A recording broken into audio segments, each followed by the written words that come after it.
He did not tell me directly, ఇప్పుడు నాకు direct చెప్పలేకపోయినాడు. But reading between the lines I think he is not happy with them. He did not tell me directly, but నాకు అంత చెప్పలేదు, కానీ reading between the lines but I think he is not happy with them, కానీ నేను అనుకుంటున్నా వాడు వాళ్ళతో హ్యాపీగా లేడు. Then reading, what meaning of reading between the lines, ఇది కూడా మనకు నెంబర్ 1లో వచ్చింది. So reading between the lines ఏమి, లైన్ టు లైన్ చదవండి అని గుర్తుపెట్టుకోండి మీరు అని అర్థం. ఓకే, లైన్ చదివితే మనకు ఈజీగా అర్థమైపోతుంది అనమాట. రీడింగ్ స్లోలీ అండ్ హ్యాస్టిలీనా కాదు కదా, understanding the sense rather than the actual words. ఇది understanding the sense rather than the actual words. మనం అంటూ ఉంటాం, మరి వాడిని పూర్తిగా చదవనరా, వాడు మంచిగా చెడ్డ తెలుస్తుందిరా, ఊరికి పైపైన చదవద్దురా, మరి పూర్తి చదువు తెలుస్తుంది అంటాం. అంటే రీడింగ్ బిట్వీన్ ద లైన్స్ అంటే understanding the sense rather than the actual words అనమాట. Then 22, Gopi works by fits and starts. Gopi works by fits and starts. ఇది కూడా మనకు వచ్చిందండి. ఫిట్స్ అంటే ఆగడం, స్టార్ట్ అంటే మూవ్ కావడం, ఆగుతా పోతా. ఓకే, కన్సిస్టెంట్లీనా, ది మీనింగ్ ఏమంటే ఆఫ్ అండ్ ఆన్ అని అనమాట. Okay, off and on means by fits and starts. ఇర్రెగ్యులర్లీనా, ఇన్ హై స్పిరిట్సా, ఎంతజియాస్టికల్లీనా.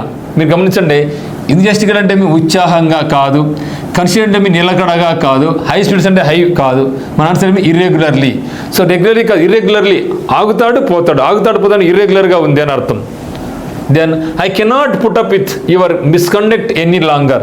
I cannot put up with, ఇది మనకి put up with your misconduct any longer. అయ్యా నీ మిస్కాండక్ట్ను నేను ఏమాత్రము సహించలేను, భరించలేను అని చెప్పను అనమాట. ఎక్స్క్యూజ్ క్షమించడం, రిఫ్యూజ్ నో అని చెప్పడం, యాక్సెప్ట్ ఒప్పుకోవడం, టోలరేట్. సో టోలరేట్ అంటే మనకు మీనింగ్ భరించడం, tolerate. Okay, tolerate endure. Okay, endure అనమాట. Then I did not mind what he was saying. I did not mind what he was saying. He was only talking through his hat. వాడు టోపీ ద్వారా మాట్లాడతాడంట, talking through his hat. ఎక్కడి నుంచి మాట్లాడాలి, నోట్ల నుంచి మాట్లాడాలి. ఎక్కడి నుంచి మాట్లాడు, టోపీ నుంచి మాట్లాడతాడు. ఓకే, మరి వాడు మీరు టాకింగ్ త్రూ హిజ్ హ్యాట్ అంటే టాకింగ్ నాన్ సెన్స్ అని అర్థం. టాకింగ్ నాన్ సెన్స్, వాడు ఊరికేదో మాట్లాడుతున్నాడు, అర్థం పర్థం మాట్లాడుతాడు. To talk about something without understanding what you are talking about. కాబట్టి టాకింగ్ నాన్ సెన్స్. ఓకే, ఇక్కడ మనకు సాన్స్ ఏమంటే మనకు talking nonsense. Then he is so furious that he would go through fire and water. ఏం చెప్తున్నాడు కదా, go through fire and water to revenge himself on his foe. So foe అంటే ఎవరండి, శత్రువు. ఫో అంటే ఎవరు, శత్రువు. కాబట్టి he is so furious that he would go through fire and water to revenge himself on his foe. శత్రువు మీద అతను పగ ప్రతీకారం తీర్చుకోవాలనుకుంటాడు అనమాట. మరి what the meaning of go through fire and water. Go through ఎంత పోవాలంట, ఫైర్తో పోవాలా, మళ్ళీ వాటర్ కూడా ఉండాలా. ఫైర్ ఉండాలా, వాటర్ ఉండాలి. ఎందుకు, ఎక్కువ అగ్గి వచ్చింది అనుకో, దాని మళ్ళీ ఏం చేయాలి, మనం నీళ్ళు పోయాలా, మనమే మంట పెట్టాలి, మనమే నీళ్ళు పోయాలా అని గుర్తుపెట్టుకో. Okay, to face hardships. మరి అబ్స్టకల్స్ అంటే అడ్డంకులు, challenges in order to achieve once goals. నువ్వు ఏదైనా సరే ఒక గోల్ అచీవ్ చేయాలంటే నీకు అనేకమైన కష్ట నష్టాలు వస్తాయి, దాన్ని సాధించాలి. నువ్వు ఐఏఎస్ కావాలనుకున్నావు, అంత ఈజీగా రాదు. నువ్వు బ్యాంక్ జాబ్ కావాలనుకున్నావు, అంత ఈజీగా రాదు. ఫస్ట్ అనేకమైన అడ్డంకులు వస్తాయి, ఆ తర్వాత వాటిని నువ్వు ఓవర్కమ్ చేయాలి. That is meaning of go through fire. Okay, fire అంటే అనేకమైన అడ్డంకులు వస్తాయి, ఆ యొక్క ఫైర్ ఆపాలంటే నీకేం కావాలా, వాటర్ కావాలి, చల్లాలి, అనేకమైన అడ్డంకులు వస్తాయి, కానీ నువ్వు కష్టపడి దాన్ని సాధించాలి అని మీనింగ్లో ఉపయోగిస్తాను అనమాట. So example, he had to go through fire and water before he become a doctor. అతను డాక్టర్ కావడానికి ముందు దశలో అనేకమైన ఆటుపోట్లు ఎదుర్కొన్నాడు. ఓకే, కాబట్టి approach everybody's for help, avail himself of opportunity, use any conveyable method, undergo any risk. So ఎటువంటి ఆపద వచ్చినా కూడా దానికి మనం సిద్ధంగా ఉండాలి అని చెప్పేదాన్ని go through fire and water అంటాం. ఓకే, గో త్రూ ఫైర్ అనేది అడ్డంకులు వచ్చాయి, అధిగమించాలంటే దాని మళ్ళీ వాటర్ పోయాలా అని గుర్తుపెట్టుకుంటే దాన్ని గుర్తుపెట్టుకోవచ్చు మనం. ద వాచ్ డాగ్స్ అంటే కాపలా కుక్కలు కదా. Watch dogs were asleep when the bulls ran right.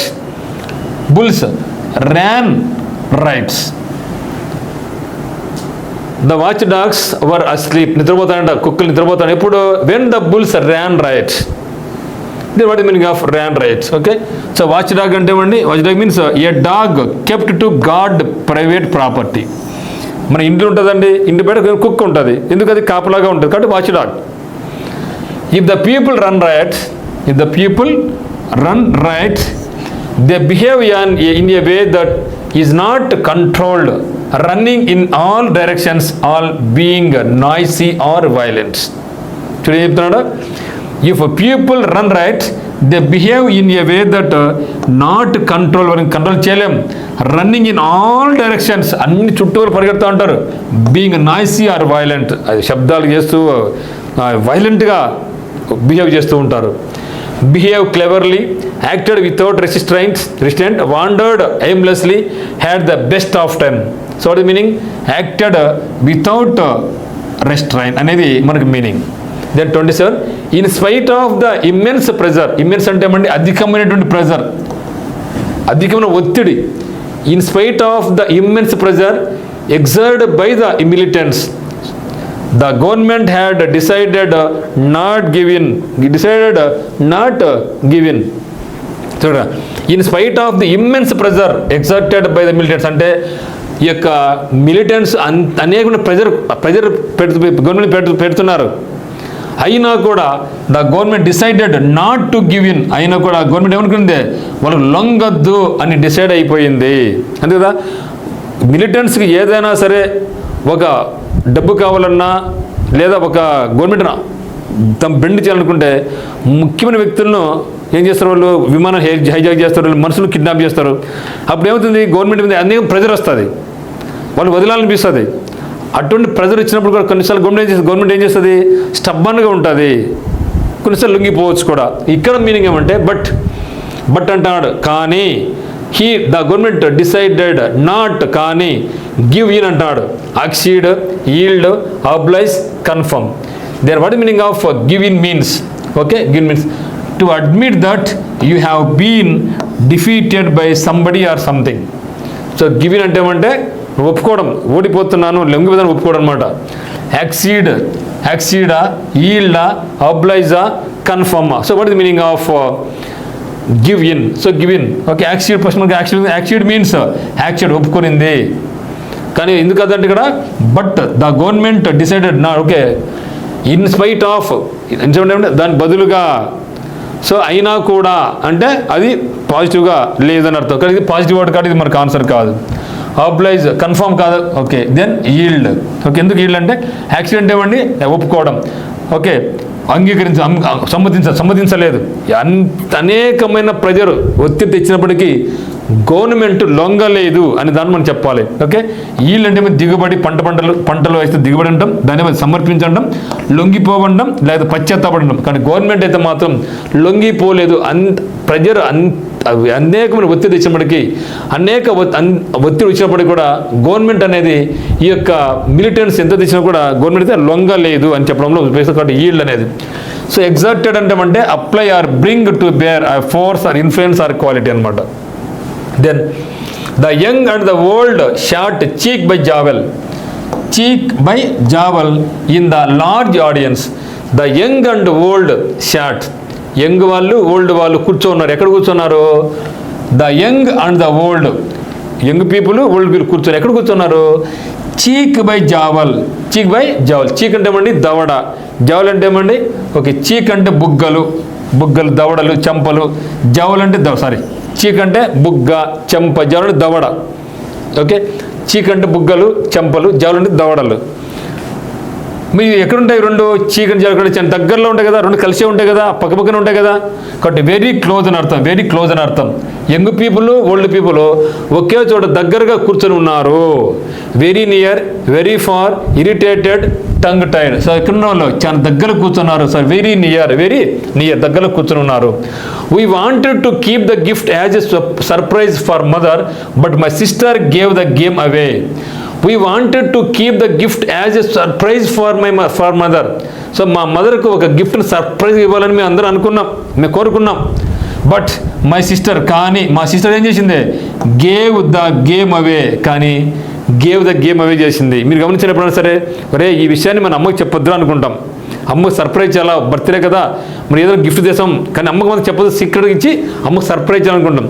కానీ మనం ముగ్గురు ప్లాన్ వేసుకుంటాం, టక్కున ఒకసారి ఆ సీక్రెట్ అయితే రివీల్ చేస్తాం, పొరపాటు చెప్పేస్తాం. That is the meaning of gave the game away, gave the game away.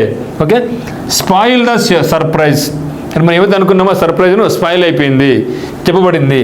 It's a secret, it is secret, it's చాలా secret, but so don't give the game away will you. ఇది చాలా secret, మరి ఇది ఎవరికి చెప్పొద్దు, నువ్వు ఓకేనా అని అడగడం అనమాట. కాబట్టి last the game, gave out the secret. Okay, gave out the secret. So ఆ సీక్రెట్ను రివీల్ చేయడం జరిగింది. కాబట్టి gave the game away means gave out the secret, gave out the secret. Now come to 30th. I don't think the law will interfere with us as we are just trying to turn an honest penny. Honest penny. I don't think the law will interfere. Law అనేది ఇక్కడ interfere అవుతుంది అనుకోవడంలా. With us as we are just trying to turn an honest penny. Penny అంటే ఏమనుకున్నాం, డబ్బులు అని గుర్తుపెట్టుకోండి. Honest, నిజాయితీగా. ఓకే, దీని to earn money for honest hard work. Okay, penny అంటే డబ్బులు, ఎట్లా ఆనెస్ట్గా. సో ఆనెస్ట్గా డబ్బులు సంపాదించడం. Okay, to earn money for honest hard work. So ఆనెస్ట్గా గాను హార్డ్ వర్క్ గాను డబ్బులు సంపాదించడం అనమాట. ఓకే, సో ఇక్కడ చూస్తే make a legitimate living, make a good living, have dealings with white money, become more honest. చూడండి ఇక్కడ ట్రయింగ్, ఇక్కడ మనకి ఏముంది, ఇక్కడ ద లా అన్నాడు. ఓకే, ద లా అన్నాడు. ఇక్కడ మనకు make a legitimate living. So legitimate అంటే ఏమంటే being in accordance with law. So law ప్రకారంగా, కాబట్టి మనం లెజిటిమేట్ తీసుకోవడం జరుగుతుంది, legitimate. Then 31, he expects his subordinates to be always at his beck and call. Beck and call అంటే ఏమి, he expects his subordinates. So అంటే ఏంటంటే ఇక్కడ ఈయన బాస్ అని అర్థం. ఇక్కడ హీ అంటే ఏమి బాస్, ఎందుకంటే సబార్డినేట్స్ వచ్చినారు కాబట్టి ఎప్పుడు కూడా తను బాస్ అనేవాడు. Boss expects his subordinates to be always at his beck and call. What is meaning of beck and call? So beck and call, at రెస్టా, అట్ వర్కా, అట్ ఈజ్ డిస్పోజలా, అట్ దేర్ డెస్క్సా. సార్ మీనింగ్ చూద్దాం ఒకసారి. So బెక్కు call వద్ద ఉండడం అంటే మీరు వారి ఆదేశాలను పాటించడానికి సిద్ధంగా ఉన్నారని అర్థం. అంటే ఈ యొక్క బాస్ అనేవాడు సబార్డినేట్స్ ఏం చెప్పినా కూడా అది పాటించడానికి సిద్ధంగా ఉన్నాడు. జనరల్గా బాస్ చెప్పింది సబార్డినేట్స్ వినాలి, ఇక్కడ సబార్డినేట్ వాళ్ళు కూడా ఉన్నాడు అనమాట. ఓకే, అదే పని. Okay, to be ready to follow their orders or be at their service. మీరు ఇప్పుడు చూద్దాం. ఓకే, బెక్ అండ్ బకర్. ఓకే, బెక్ అంటే జనరల్గా బెక్ అంటే బెకాన్ అంటే సైగ చేయడం. అంటే he expects his subordinates to be always at his beck and call. అంటే ఒక బాస్ అనేవాడు తన సబార్డినేట్స్ ఏం చెప్పినా కూడా వాళ్ళ తల ఊపుతారు అని అనుకుంటున్నాడు. అదే చెప్పేది ఇక్కడ, ఒక బాస్ అనేవాడు తన కింద పనిచేసే వాళ్ళను ఏమి ఆదేశించినా కూడా వాళ్ళు తన మాటలకు ఎదురు చెప్పకుండా తల ఊపుతారు అని చెప్పడం. Okay, beck and call. Okay, beck అంటే బెకాన్ అంటే సైగ చేయడం. To call or signal to a person usually by a wave or nod, తల ఇట్లా ఊపడం. ఎస్ నో ఎస్ అని తల ఊపడం. ఓకే, కాబట్టి at his disposal means avail for whatever one needs. Okay, we had plenty of money, మా దగ్గర దండిగా డబ్బులు ఉంది. At our disposal, do you need some help, నీకైనా డబ్బులు అవసరం ఉందా? I am at your disposal, నువ్వు ఓకే చెప్పు, ఓకేనా అని చెప్పడం. ఓకే, కాబట్టి ఎవరైనా ఉపయోగించుకోవడానికి సిద్ధంగా ఉంది, ఒకరికి ఏది అవసరమో అది అందుబాటులో ఉంది, ఓకే అని చెప్పడం అనమాట. కాబట్టి at beck and call, at his beck and call, at his beck and call అంటే ఏమి? So at rest, at work, at his disposal, అదేం చెప్పినా కూడా వాళ్ళు సిద్ధంగా ఉన్నారు, రెడీ అని చెప్పడానికి. ఇన్ ద లాంగ్ రన్, ఏదైనా సరే బిజినెస్ నిలబడేది లాంగ్ రన్లో వస్తుందబ్బా. జాబ్ కొట్టాలంటే టక్కు రాదబ్బా, లాంగ్ రన్లో సక్సెస్ అవుతావు ఖచ్చితంగా. నువ్వు బాగా కష్టపడి అనుకో, ఖచ్చితంగా లాంగ్ రన్లో నీకు లబ్ధి చేకూరుతుంది, నువ్వు డెఫినెట్గా ప్రతిఫలం పొందుతావు అని చెప్తాం. కాబట్టి in the long run means సుదీర్ఘ కాలంలో, చివరికి అని అర్థం. So permanently, universally, occasionally, ultimately. Okay, so వాటి మీద అల్టిమేట్లీ, వాటి మీద అకేషనల్లీ, సందర్భానుసారంగా అని అర్థం. ఆఫ్ అండ్ ఆన్ వచ్చింది కదా ఇంతకుముందు అనుకో, ఆఫ్ అండ్ ఆన్ అంటే వాళ్ళ అమ్మింటికి ఆఫ్ అండ్ ఆన్ వెళ్తూ ఉంటుంది అంటే అకేషన్ సందర్భాన్ని బట్టి వెళ్తూ ఉంటుంది కాబట్టి that is called occasion off and on, that is called off and on. Okay, permanently కదా కాదు, universal. So ultimately, okay, ultimately in the long run means ultimately అంటే చివరకు, అందుకే సుదీర్ఘకాలంలో చివరికి అర్థం కాబట్టి ultimately. Then 33, if you are in the good books, you are in the good books, in bad books అంటారు. If you are in the good books of the boss you are sure to rise quickly. నేను అంటూ అన్నమాట, మన పిల్లలు బాగా చదివాలి ఉంటారు అనుకోండి, you are in my book good books అంట. You are in my good books అంటే నువ్వు నాకు గుడ్ బుక్లో ఉన్నాను కాదు అర్థం, అక్కడ నా బుక్లో ఉన్నాను కాదు అర్థం. సో ఒక వ్యక్తి, ఒక స్టూడెంట్ క్లాస్లో మంచిగా సిన్సియర్గా బాగా చదువుతూ ఉంటే, కష్టపడుతూ ఉంటే ఖచ్చితంగా అవన్నీ మనం గుర్తిస్తాం. So that meaning of good books అంటే అతని మీద మనకు మంచి అభిప్రాయం వస్తుంది, సదభిప్రాయం వస్తుంది. So that meaning of good books. Bad books అంటే అతని మీద నాకు బ్యాడ్ ఒపీనియన్ ఉంది. సో గుడ్ ఒపీనియన్ ఉంటే గుడ్ బుక్స్, బ్యాడ్ ఒపీనియన్ ఉంటే బ్యాడ్ బుక్స్ అంటాం అనమాట. కాబట్టి what is meaning of in the good books అంటే one is liked or treated nicely by someone అనమాట. ఒకటి work well for the boss, praise the boss, in favour with the boss, బాస్కి ఫేవర్గా ఉంటే you are sure to rise quickly, నువ్వు చాలా ఫాస్ట్గా పై స్థాయికి చేరుకుంటూ ఉంటావు. The population of our country is increasingly by leaps and bounds. The population of our country, మన దేశం యొక్క పాపులేషన్ ఎట్లా పెరుగుతుంది? లీప్స్ అండ్ బౌండ్స్ పెరుగుతూ ఉంది. నిన్న కూడా వచ్చి మనకు టెస్ట్ నెంబర్ 1లో. సో లీప్ అంటే పెద్దది అంగులు, బౌండ్స్ అంటే క్విక్గా అంటే చాలా వేగంగా, ఫాస్ట్గా అని అర్థం. వెరీ స్లోలీ కాదు, very quickly the right answer. Very quickly. Rapidly అని కూడా అంటాం. ఓకే, ర్యాపిడ్లీ అని కూడా అంటాం. Rapidly. Okay, then to weigh up the pros and cons. Okay, try చేయండి ఇక్కడ. To weigh up the pros and cons too. What the meaning of to weigh up the pros and cons? ఏదైనా సరే మనం పని ప్రారంభించినప్పుడు దాంట్లో ఉండే కష్ట నష్టాలు, లాభ నష్టాలు తెలుసుకోవాలా. కష్ట సుఖాలు తెలుసుకోవాలి, లాభ నష్టాలు తెలుసుకోవాలా, లోతు ఎత్తు పల్లాలు కూడా తెలుసుకోవాలా. అది that is meaning of pros and cons. ఎత్తు పల్లాలు, లాభ నష్టాలు, advantage, disadvantage, profits and loss ఇవన్నీ కూడా మనం తెలుసుకోవాలా. కాబట్టి that is meaning of pros and cons అంటే advantages and disadvantages. So measure the ingredients, observe etiquettes, consider all facts, so postpone actions. Try చేయండి మిత్రమా. సో కన్సిడర్ ఆల్ ఫ్యాక్ట్స్, అన్నీ మనం లోటుపాట్లు అన్నీ కూడా మనం గమనించాలి. This is the meaning of pros and cons. Then my close friend got the sack from his first job recently. Test number 1లో కూడా మనం రావడం జరిగింది. గాట్ ద శాక్ అంటే సంచి వచ్చిందని అర్థమేమే. మనం అంటూ ఉంటాం, మనం సరిగ్గా చదవలేదనుకోండి, బేకారు తిరుగుతున్నాం అనుకోండి, అమ్మ నాన్న అంటారు, రే నీకు జోలే వస్తుందిరా ఇటు తిరుగుతాను అనుకోండి, నీకు అడక తింటారు అంటారు. ఎప్పుడు అడక తింటాం? పని పాట లేకుంటే. అంటే ఒక జాబ్ నుంచి డిస్మిస్ చేసినప్పుడు అతను పని పాట ఉండదు కదా, అప్పుడు జోలు పట్టుకుని అడుక్కోవాలని అర్థం ఇక్కడ. కాబట్టి గాట్ ద శాక్ అంటే డిస్మిస్డ్, రిజైన్ చేసిన కాదు, ట్రాన్స్ఫర్డ్ కాదు, వాజ్ డిమోటెడ్ కాదు, was dismissed from. So service నుంచి అతన్ని డిస్మిస్ చేయడం. గాట్ ద శాక్ ఎట్లా గుర్తుపెట్టుకోవాలి మీరు?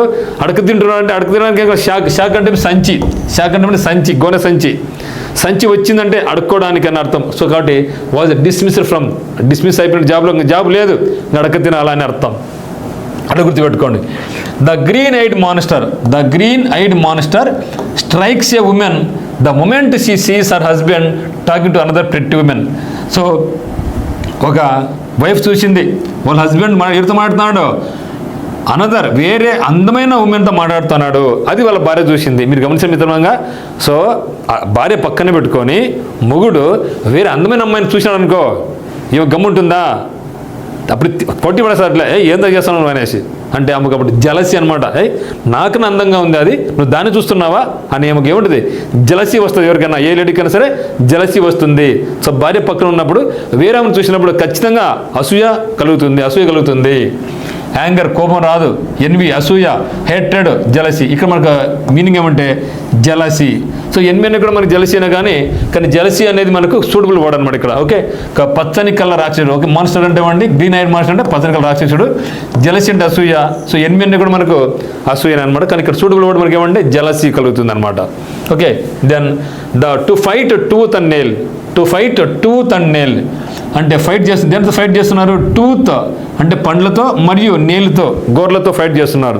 మీరు ఎప్పుడైనా సరే గమనించండి, మన ఇంట్లో బ్రదర్కు సిస్టర్కు కానీ బ్రదర్స్ మధ్య కానీ ఫైట్ జరుగుతుంది. ఎప్పుడు ఫైట్ జరుగుతుంది అంటే ఒక రిమోట్ దగ్గర ఫైట్ జరుగుతుంది. రిమోట్ దగ్గర ఎందుకంటే అది ఆ రిమోట్ నాకు కావాలని చెల్లి, రిమోట్ కావాలని తమ్ముడు లాంటి అన్నను ఫైట్ చేస్తారు. ఫస్ట్ ఈవెంట్ ఇయర్ బరుక్కుంటారు, తర్వాత దూరంగా పోయి గ్లాసులు ఇసిరేసుకుంటారు, గ్లాసు ప్లేట్ ఇసిరేసుకుంటారు, తర్వాత స్టోన్స్ ఇసిరేసుకుంటారు, కట్టెలు ఇసిరేసుకుంటారు, తర్వాత దగ్గరకు వస్తారు, వచ్చిన తర్వాత ఒకరికొకరు బరుక్కుంటారు, ఇంకా బరుకుతారు. అంటే అన్ని రకాలు ఉపయోగించుకుంటున్నారు. అంటే కొట్టుకుంటున్నారు, రాళ్ళు వేసుకున్నారు, ప్లేట్లు వేసుకున్నారు, గ్లాసులు వేసుకున్నారు, కట్టెలది కొట్టుకున్నారు, లాస్ట్కు బరకడం కొరకడం చేస్తారు. ఓకే, టూత్ బరుకుతున్నారు, ఓకే టూత్ పళ్ళతో కొరుకుతున్నారు, నెయిల్స్తో బరుకుతున్నారు. అంటే వాళ్ళు అన్ని అవకాశాలు ఉపయోగిస్తారు. దేనికోసం? తను సాధించాలి, నాకు ఆ యొక్క ఏం కావాలి, నాకు టీవీ రిమోట్ కావాలి, దానికోసం ఇవన్నీ కూడా నేను చేస్తున్నాను. అన్ని రకాల అవకాశాలు పరిశీలిస్తున్నారు. To fight a losing battle, to oppose resolutely, to have physical fight, to lodge a formal protest. So ఇక్కడ మన సూటబుల్ చెప్పండి. To fight tooth and nail means okay to oppose resolutely, oppose చేయడం. ఇది నాకు కావాలా, ఇది నీకు కావాలా, అది నాకంటే నాకని ఒకరినొకరు అపోజ్ చేసుకుంటున్నారు అనమాట. Okay, to try very hard to get something you want, నీకు ఏదైతే కావాలనో దానికోసం సివియర్గా ఫైట్ చేయడం అనమాట. టు అపోజ్ రెజల్యూట్లీ మీన్స్ దృఢ నిశ్చయంతో, ఫిక్స్డ్ స్టాటిక్ అయిపోయినా నాకు కావాల్సిందని నేను డిసైడ్ అయిపోయినా కాబట్టి నేను ఫైట్ చేస్తున్నా. కాబట్టి దీని మీనింగ్ ఏమంటే రిజల్యూట్లీ అని రావచ్చు, యూజ్ ఆల్ ఆపర్చునిటీస్ కూడా పెట్టుకుంటాం అనమాట. అది కూడా మనకు మీనింగ్ వస్తుంది. Then at once wits ends, at once wit ends, wit end ఇది కూడా ఇంపార్టెంట్ వర్డ్ అండి. So at once wits end. Okay, to understand thoroughly, to be puzzled, to be at stupid person, to behave irrationally. At once wits end. Okay, and meaning ఏమంటే to be worried,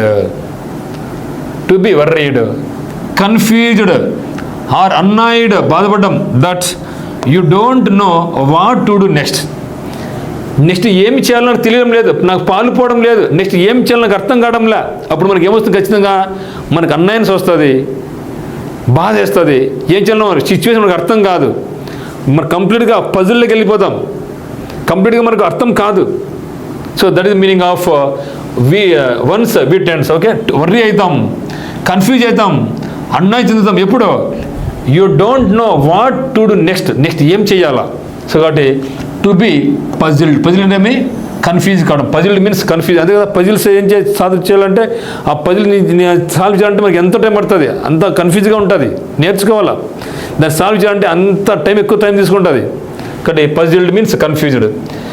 then the clerk turned a deaf ear to his officer's advice. The clerk turned a deaf ear to his officer's advice. Clerk అనేవాడు ఆఫీసర్కి advice ఏం చేశాడు? Turned a deaf ear. తనకి చెవును నాకు వినపలేదు పో అని తిప్పేసుకున్నాడు. అంటే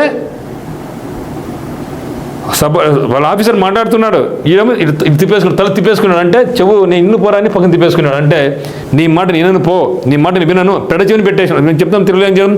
పెడ చెవిన పెట్టు అంటాం. పెడ చెవిన పెట్టు అంటే తెలుగులో వినడం లేదు, నేను వినను అని చెప్పడం అనమాట.